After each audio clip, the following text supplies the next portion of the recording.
Ya, saya langsung lanjutkan pertanyaan tadi. Saya men-summarize dari Pak Haryadi. Kalau kemudian menurut Pak Haryadi di bulan Januari itu ada supply yang berlebih dan logikanya harga BBM turun sejak awal Januari, Bu Henry. Harusnya 2 atau 3 minggu sudah terlihat dampaknya. Sudah ada penurunan harga kebutuhan pokok, tapi nyatanya faktanya tidak demikian. Ya. Nah, bagaimana menjelaskannya secara dari siklus ya, memang kita kalau melihat siklus inflasi, melihat dari supply dan demand, kalau permintaan itu kan selesai pada saat tahun baru.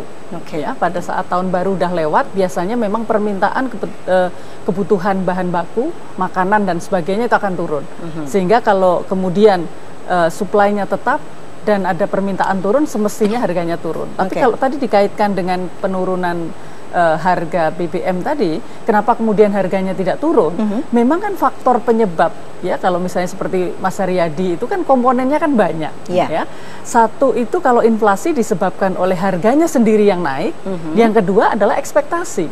Nah, ekspektasi ini yang kemudian masyarakat juga was-was kan, apakah betul bahwa ini harga akan diturunkan, jangan-jangan besok dolarnya kemudian menguat lagi sehingga kedelai tadi kita impor harganya lebih mahal. Atau kemudian barang-barang yang lain itu terkait dengan nilai tukar. Ada juga yang terkait dengan transportasi misalnya. Jangan-jangan ini kemudian besok ada banjir, kemudian tidak ada suplai yang cukup. Sehingga ada faktor ekspektasi dan ada faktor harganya sendiri.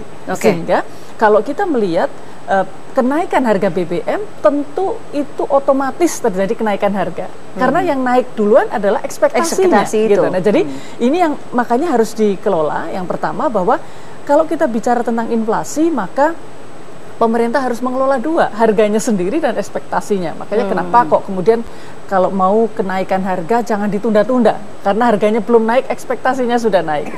Artinya dengan kondisi yang terjadi sekarang harga-harga tetap flat, kemudian ada yang naik turun, artinya ada miss dalam mengelola ekspektasi itu. Karena memang kita tidak bisa ya pada saat seperti sekarang ini.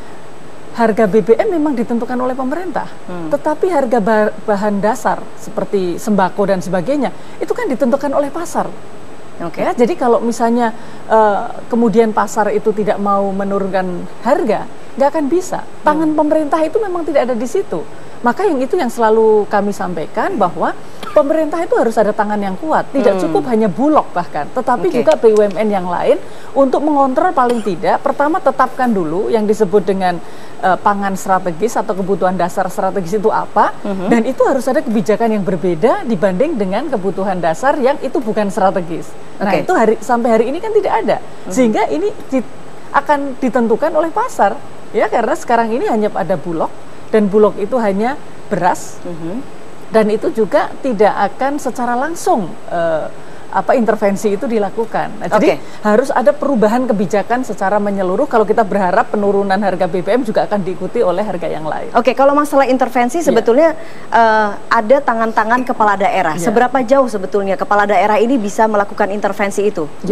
Jadi kalau dengan kepala daerah ini kan untuk faktor-faktor yang misalnya ada penimbunan yang kemudian dimonitor oleh pemerintah daerah atau transportasi yang menghambat. Tetapi kalau kemudian nilai tukar, kemudian pasokan atau kebijakan-kebijakan yang sifatnya lebih makro, kan bukan pemerintah daerah. Dan ini banyak sekali hal-hal tadi yang sebenarnya sumbernya itu adalah kebijakan makro di tingkat pusat untuk penurunan harga tadi. Kita butuh tangan pemerintah yang kuat. Pak Agus, tadi kita saksikan sama-sama pada saat Presiden Joko Widodo menyampaikan pidatonya sebelum akhirnya mengumumkan penurunan harga BBM, mengatakan bahwa saya akan kejar orang-orang yang bermain dengan harga-harga kebutuhan pokok. Apakah itu bisa kita terjemahkan sebagai tangan pemerintah yang kuat? Presiden sudah langsung menginstruksikan langsung? Nggak bisa. Tadi Mbak Anin sudah katakan bahwa yang dikendalikan pemerintah itu harga BBM-nya. Tapi di pasar kan tidak dikendalikan cabai. Gimana Pak pemerintah mau mengejar, maksudnya pemerintah daerah Mas Ganjar dengan jajarannya mengejar cabai supaya jangan naik, supaya turun dan sebagainya, agak sulit. Jadi saya agak kaget juga ketika saya baru dengar tadi ketika dikatakan bahwa akan dikejar di mananya, karena itu harga kan harga pasar, paling dikejar untuk tadi operasi pasar gitu ya supaya turun. Itu pun menurut saya tidak terlalu efektif. Dan seberapa kuat sebetulnya pemerintah harus melakukan hal itu karena luas sekali seluruh Indonesia kan sekarang dibagi 3 katanya. Nah ini juga secara kebijakan saya agak bingung terus terang, tapi kan kalau presiden firm ya sudah, tapi saya terus terang khawatir. Khawatirnya? Ya harga tidak akan turun. Harga tidak akan turun. Tadi situasi banyak sekali kan, persepsi orang banyak sekali. Sekarang musim hujan, tanaman juga pasti hancur. Kemudian nanti harus impor dan seterusnya dan seterusnya. Kan harga tidak bisa tidak bisa dikontrol. Yang saya khawatir gimana cara menjaga nilai tukar rupiah ini. Nanti ketika itu tidak bisa dikontrol, barang-barang yang kita impor kan banyak sekali bahan dasar yang belum bisa kita penuhi karena kebutuhan kita besar sekali. Saya khawatir terus terang di situ. Oke, banyak faktor-faktor ekonomi yang kemudian berpengaruh terhadap penciptaan harga pasar begitu ya. Saya rasa kebijakan itu saya baru nemu sekarang gitu. Jadi bingung juga menganalisa karena nggak mungkin lah turun. Gitu ya. Dan kalau ada toh sekarang saya nggak tahu berapa lagi kerugian Pertamina nanti. Oke. Kan. Kita akan tanyakan langsung masalah kebijakan makro pemerintah untuk mengendalikan harga pasar ini. Sudah bergabung bersama kami Ibu Sri Agustina, Dirjen Perdagangan Dalam Negeri. Terima kasih Ibu Sri sudah hadir di studio Kupas ke-7. Selamat malam. Sorry. Apa kabar? Ya, Ibu Sri tadi mungkin sudah mendengar penjelasan atau mungkin pemaparan dari narasumber kami yang hadir di sini. Sebetulnya visi pemerintah untuk mengendalikan tadi Presiden Joko Widodo jelas-jelas secara clear gitu ya, memerintahkan jajarannya untuk mengejar siapapun yang bermain dengan harga pasar.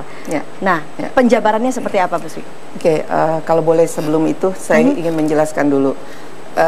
Pengalaman kami selama ini ada beberapa faktor yang mempengaruhi kestabilan harga. Artinya pemerintah itu ingin kalau bisa harga stabil itu indikatornya apa, bagaimana konsumen menerima harga itu terjangkau dan produsen menerima keuntungan yang wajar gitu ya.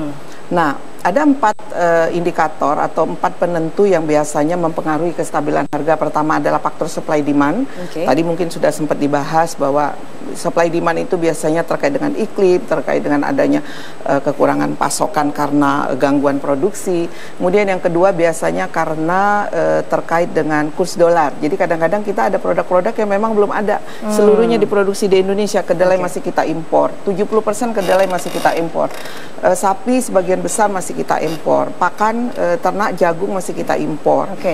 Kemudian yang ketiga adalah masalah distribusi dan logistik. Pasti Ibu dan Pak Bagiot, Pak Agus tahu bahwa ini sangat berpengaruh ya, dan infrastruktur logistik kita, distribusi kita dan sebagainya. Dan yang keempat yang tidak kalah pentingnya adalah faktor spekulasi.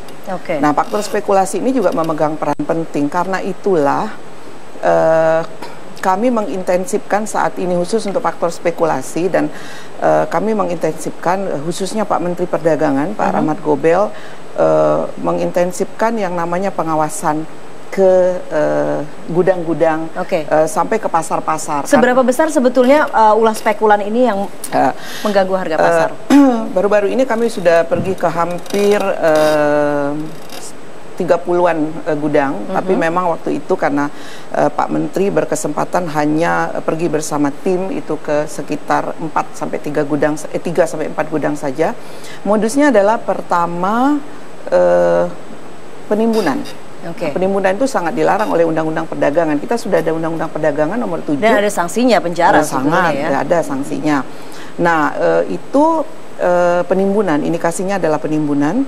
Kemudian yang kedua adalah gudang itu tidak legal, artinya belum terdaftar.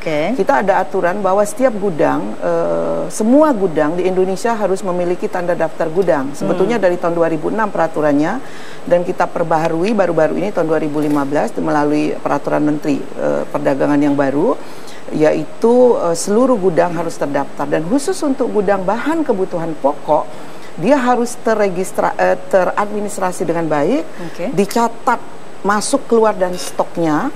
Jadi kita bisa melakukan semacam tracking and tracing ya, ini barang ini dari mana. Dan ini semua yang mengejar gudang-gudang ilegal, kemudian penimbunan ini semua pemerintah pusat? Bekerja sama tentunya dengan pemerintah daerah. Tetapi karena ini kita menjadi semacam shock terapi dan tahap awal. Jadi memang digerakkan dulu oleh pemerintah pusat. Hari ini dimulai tadi sampai nanti tanggal 29, kita ada rapat kerja dengan seluruh menteri, seluruh dinas industri dan perdagangan provinsi dan atase perdagangan dan ITPC bersama Pak Menteri.